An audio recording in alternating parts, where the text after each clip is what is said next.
Science! My calculations are correct. You're going to see some serious.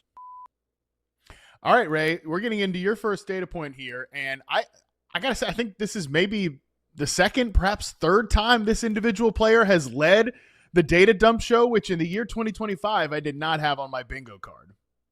I did not expect. I just kind of let the data flow where it needed to flow and just where it took me. And somehow we're back to this guy.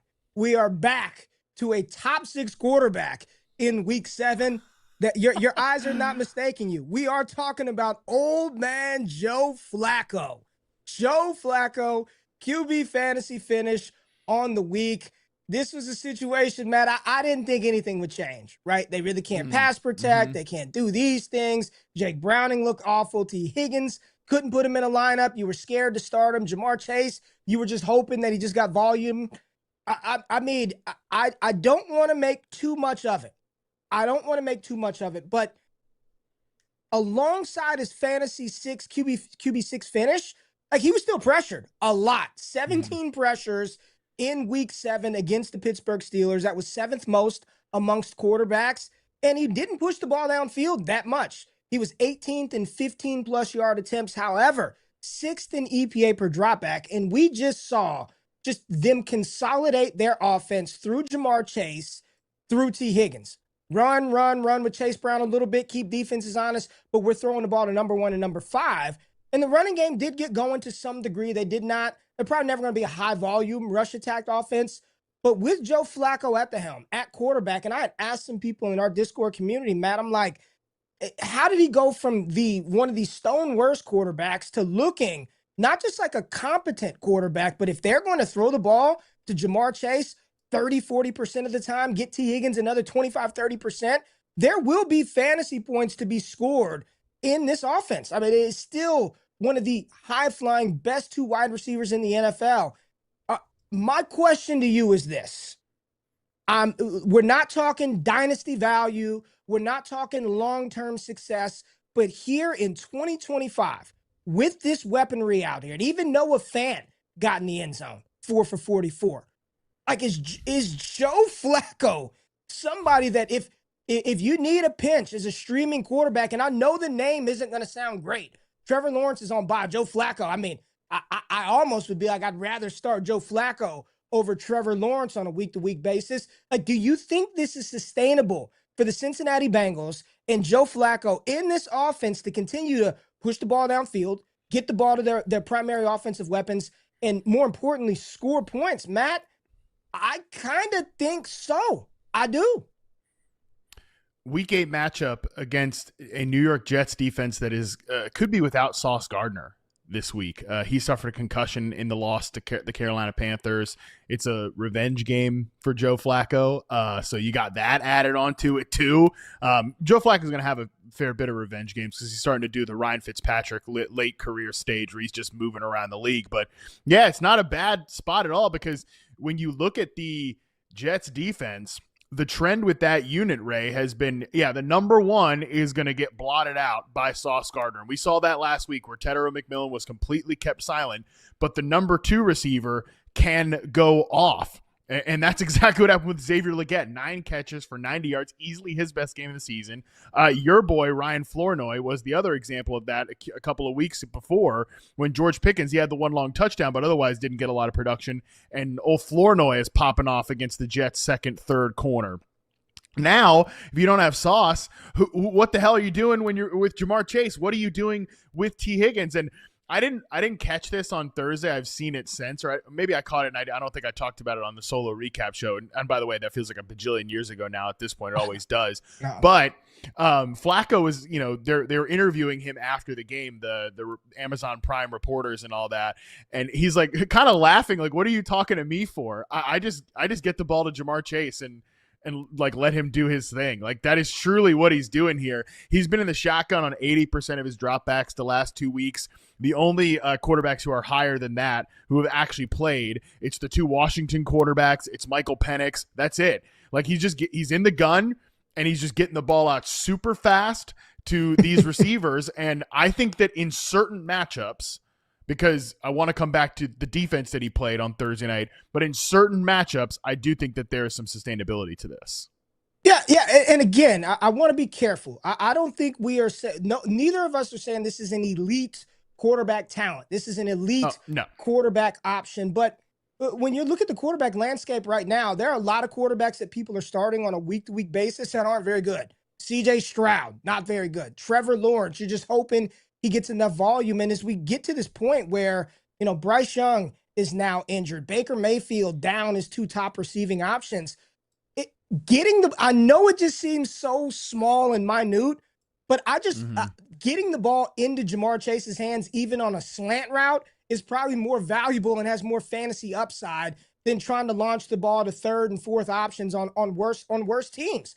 Andy Dalton in Carolina, like getting the ball to Higgins and Chase is such a big boost for what could happen with players that are as talented as Chase and Higgins. 23 opportunities, just absolutely bananas. But that's what I want Flacco to do. Throw the ball to number 1, throw the ball to number 5. This offense looked significantly better. And here's the big kicker, Matt. This is why I do think it's sustainable, not because he's any long-term talent, but they're kind of still in this divisional race. The AFC North, I don't know who wants to win it.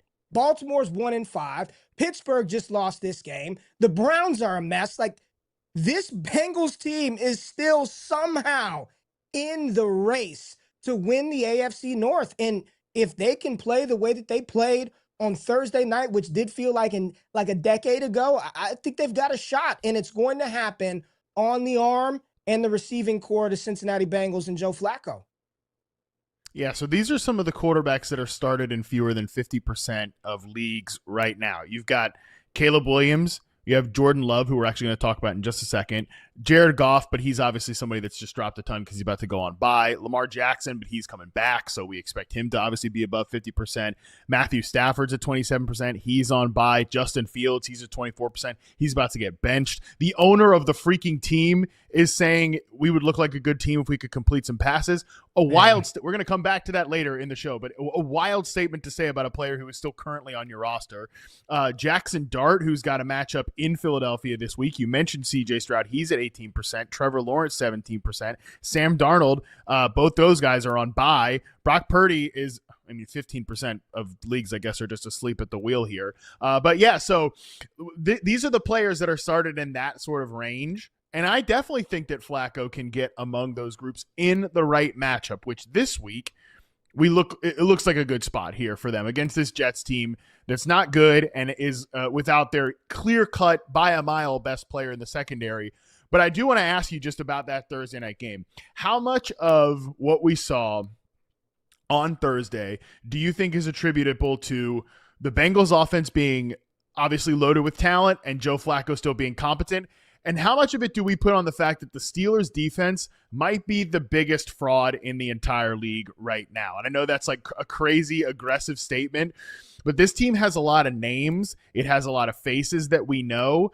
And it's just got, when they go against a bad team, they can make them look pretty rough. But when they go against good competition, they can get rocked. And Ray, there's just so many times I come back to what I said in the offseason, which is that's an old and slow team. And on Thursday night, Jamar Chase wasn't even doing anything special. It's not like, oh man, look at him running these crazy complex routes, all these motions. He's literally running like slants and quick outcuts, and that's it. And they're getting Jalen Ramsey, like their prize offseason acquisition, is getting fried.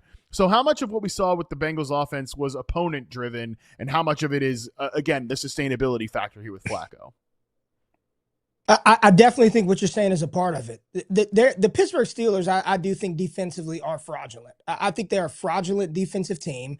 Jamar Chase, there were times where he wasn't even running a slant. He just set hut and kind of take a few steps forward, turn around, and there's the ball. And they're playing 5-6 yards off. Slant-ish route. Exactly. It's so frustrating to watch. All of that is probably true, Matt. Some of this was the matchup.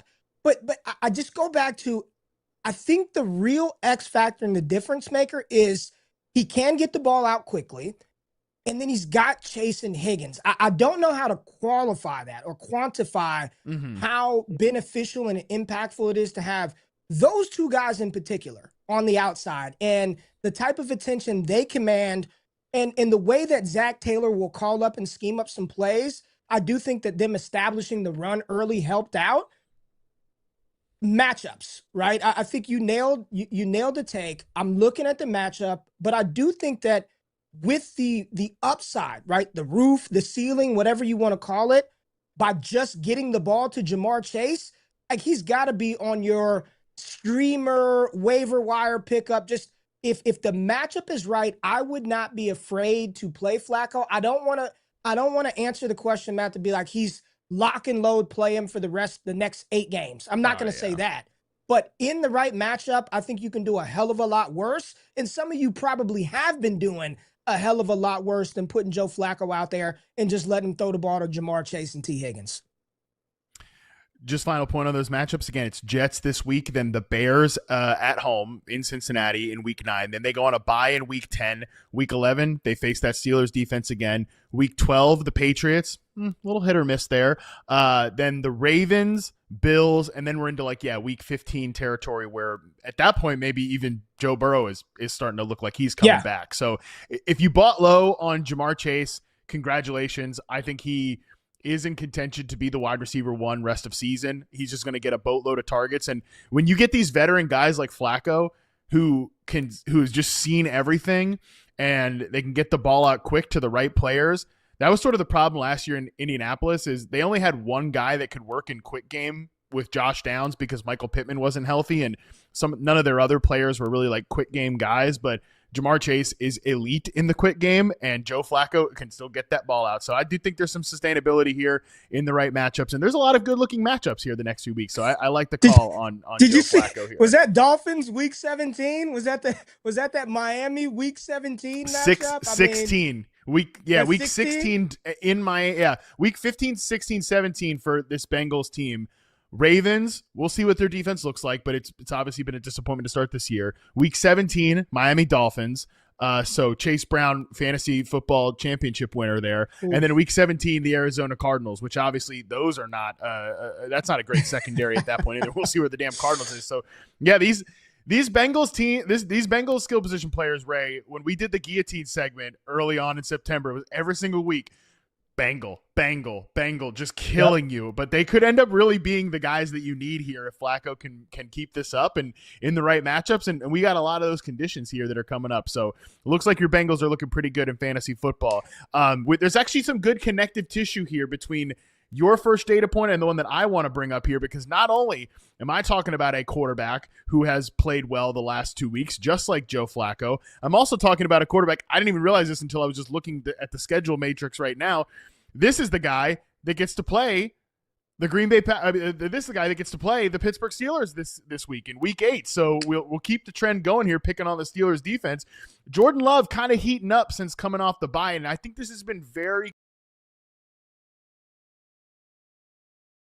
In Week 5, Jordan Love has only been pressured on 29% of his dropbacks, which is the 5th lowest among starting quarterbacks in that span. He is 7th in EPA per dropback between the great Daniel Jones and Jalen Hurts. And he has 47 yards as a scrambler, which is 4th most, which is interesting because that's not really a thing that we typically attribute to Jordan Love as a quarterback, and certainly why he's never been an elite fantasy quarterback is he's never really just kind of taken off and run. I think you've seen a little bit more willingness since coming off the bye, which is interesting. The protection has been better. That was a problem early on in the season as they dealt with some offensive line injuries. Not saying it's been perfect, but again, I think he's been pretty good this season. It's been very quiet. Even year-long metrics, as we're showing right now, 5th in completion percentage over expected, 7th in QBR, 3rd in success rate, 1st in adjusted EPA per play. And I think that we're quietly, very, very, very quietly, Ray, getting some consolidation in terms of the pass catchers in Green Bay. Typically it's this, oh my God, it's rotating and there's a lot of bodies in and out here. But just the last 2 weeks since coming back from the bye, 3 players have been at 75% plus route participation. It's been Dobbs, it's been Kraft, it's been Matthew Golden. I'm interested to see what those guys look like from your perspective in the Trinity model, but like not a lot of other players are getting the football thrown their way at this point because Wicks has been banged up. So I don't know. I think this Packers offense, we're always kind of trying to chase it and find the right answers, but there might actually be some right answers here. And it's partly because their quarterback is quietly playing some good football. Man, this is a good pull from you. You know, you talked about this last week, how we don't really look at each other's notes to have some kind of shock value when we get on the show, to react live with the people that are watching. So I saw this come up and I was interested to see where you took it. And I love the point you made about consolidation. I just went and looked at the usage for the Green Bay pass catchers, both tight ends and wide receivers since week 6. It's the 3 guys that you talked about. It's Romeo Doubs at the top. Got Matthew Golden right next to him. And then Tucker Kraft is the only one who's producing above what he probably should given the volume. So there is some upside for both of the other 2 pass catchers as well. And then there's a huge gap. Like there's nobody else. It doesn't matter who else is next. It's those 3 guys. It's consolidated in that space right now. I know there's talks about Christian Watson coming back and doing that. Even if he does, I think that's just a bigger boost to the overall offense itself, opposed to him coming in and being this dominant fantasy scorer. I know Romeo Doubs isn't sexy.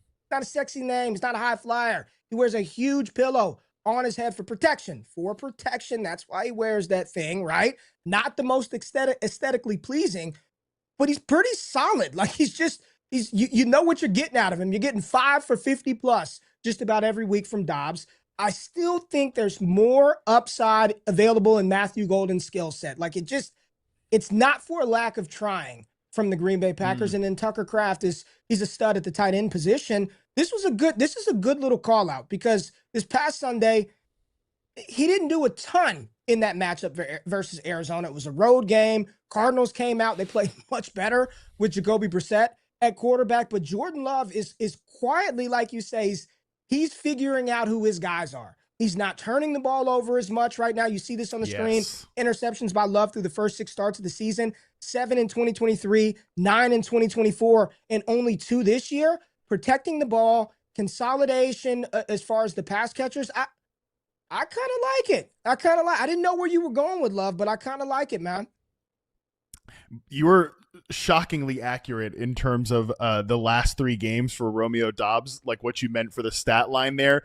6 for 58 and 3 touchdowns against your Cowboys. But beyond that, 5 for 55 in week 6, 6 for 72 last week. He's just been, it's not crazy, but if he scores a touchdown, you're going to be really happy you started him. And I think Romeo Doubs is such an improved player.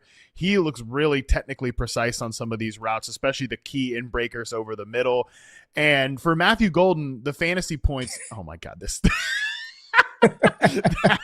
Yeah, I mean, if you're listening to this right now, we've got a tweet up here that says, Jordan Love, how am I going to find an open receiver? And it's Romeo Doubs, and then Rick Moranis from Spaceballs as dark helmet there. I mean, yeah, look the Guardian cap, it looks like Toad, okay, running around with the mushroom head, but Romeo Doubs is making it look pretty cool because he's running some nice routes right now. So no question, Doubs, I think, is playing really well. And then for Matthew Golden, who you brought up, like there's still more to get out of his skill set. Fantasy point totals for Matthew Golden have not been super great this year.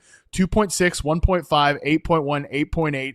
Then the bye week, 11.7 and 5.7. But Ray, if I come back to that point about the Pittsburgh Steelers matchup, what did I say about that defense? Old and slow. Let's just make football as super simple as it can be. Old and slow.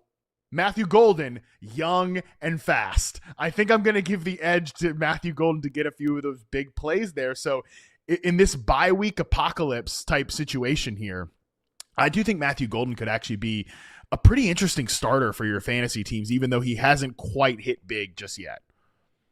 Well, see, the reason I love doing this show on Tuesdays is because I can steal stuff for my bold predictions piece that we have to submit by Thursday. And it might be Matthew Golden. There may be Matthew Golden might be my. You're gonna steal me on my note, Matt. I may be taking Matthew Golden, but to your point though, old and slow. Which didn't it seem like watching that game, like they were terrified to get up on check. They just whatever you want to do, free release off the line, you could just have it. I mean, there was a point in time where you watch Rodgers and Tomlin, and they're just like, oh my God, another easy completion. Matthew Golden is not Jamar Chase. Let me say that again. Matthew Golden is not Jamar Chase, but No. in this matchup, I think there's going to be some opportunity for him to get down the field on this Pittsburgh defense. I like it. And you know what, Ray? Because I'm such a nice guy, I'm going to let you have the Matthew Golden bold prediction because I got another one coming up about a different wide receiver later on that I think I'm going to use for the bold predictions. I got to get back on the right track with the bold predictions because I predicted that Luther Burden was going to be a top 20 receiver last week, and he caught one pass, and I believe he had a negative rush attempt. And I got myself on the fantasy receipts handle for the first time for being way off. So on they that didn't prediction. they didn't see mine. I had George Kittle as a top 5 tight end, and he gave 0 points to the people. So don't let them. I won up to you on that one because Kittle didn't do a damn thing, man. Hey, don't worry. Kittle let you off the hook, pal. He just said blame Kyle Shanahan in the press conference. Yeah. I don't know if you saw it, but he said, yeah, don't worry. I'm sorry, fantasy coaches. Just blame Kyle Shanahan, not me. So he let you off the hook.